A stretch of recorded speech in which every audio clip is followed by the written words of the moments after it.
भंडारा जिले के जांभोरा गांव में 60 लाख रुपए की लागत से जिला परिषद द्वारा मामा तालाब की मरम्मत का कार्य शुरू किया गया है, लेकिन ग्रामीणों का आरोप है कि ठेकेदार अपनी मनमानी कर रहा है और कार्य तय अनुमान एस्टीमेट के अनुसार नहीं किया जा रहा।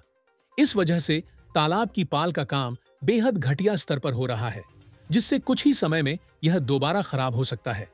मोहाड़ी तहसील के जांभोरा गांव स्थित मामा तालाब गट क्रमांक 312 के गहरीकरण और पाटों के सीमेंटिंग का प्रस्ताव ग्राम पंचायत द्वारा लघु पाट बंधारे विभाग जिला परिषद भंडारा को भेजा गया था, जिसे मंजूरी भी मिल गई। टेंडर प्रक्रिया पूरी होने के बाद सबसे कम दर देने वाले ठेकेदार को यह काम सौंपा गया, लेकिन ठेकेदार ने ग्राम पंचायत को कोई पूर्व सूचना दिए बिना सीधे काम शुरू कर दिया।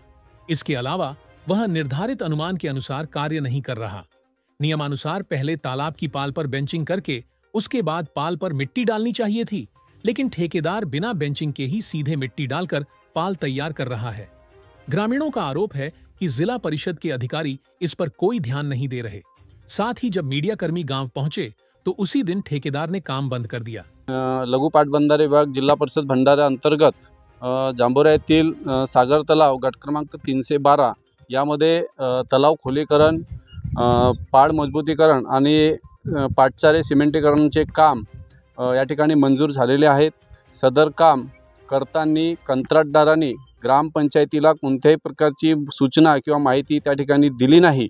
उलट त्यांनी ग्रामपंचायतच्या पदाधिकाऱ्यांनी माहिती घेण्याचा प्रयत्न केले असता त्यांनी सांगितलं की मला ग्रामपंचायत आणि गावकऱ्याशी कोणत्याही प्रकारचा संबंध नाही। त्यामुळे सदर या कामाबाबत शंका निर्माण झाल्यामुळे सदर काम सुरू असताना या ठिकाणी मी जेव्हा येऊन बघितलं तेव्हा ज्याप्रमाणे या ठिकाणी काम व्हायला पाहिजे होतं त्याप्रमाणे कोणत्याही प्रकारचं काम या ठिकाणी दिसून आला नाही। याबाबत संबंधित विभागाचे जे जेई आहेत गडकरीजी यांना मी विचारणा केला असता त्यांनी सुद्धा तेच सांगितलं की ग्रामपंचायतीला अंदाजपत्रक देता येत नाही। त्यामुळे मला एक शंका निर्माण झाली, जर ग्रामपंचायतीला जर अंदाजपत्रक देण्याची तरतूद जर शासनाकडे नसेल तर मग हा काम नेमका कोणासाठी होत आहे? ठेकेदाराला कमाई करण्यासाठी होत आहे की अधिकाऱ्यांना कमाई करण्यासाठी होत आहे हाच समजलेला नाही।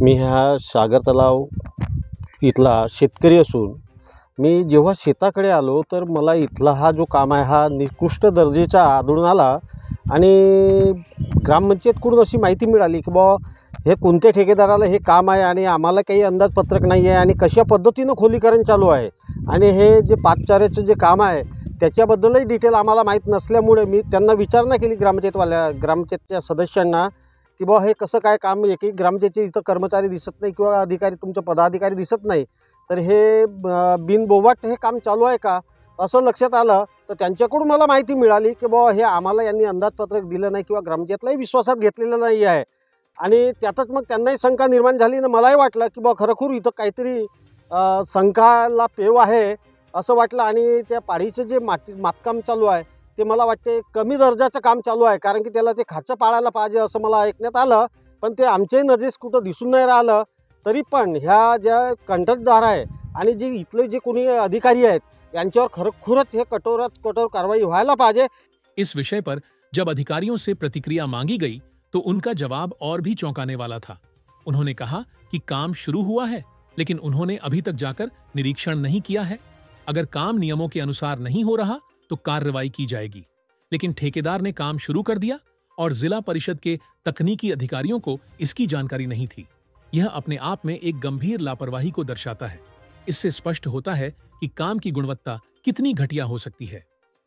ऍक्च्युअली त्या कामाला पहिले आपला केसिंगचं काम आहे, त्याला पाडीला बेंचिंग करून त्याच्यावर केसिंग मटेरियल टाकायचं आहे, ते तलावाच्या खोदकामातून निघणार आहे, ऑलरेडी एक्सकॅव्हेटेड मटेरियल मधून वापरायचं।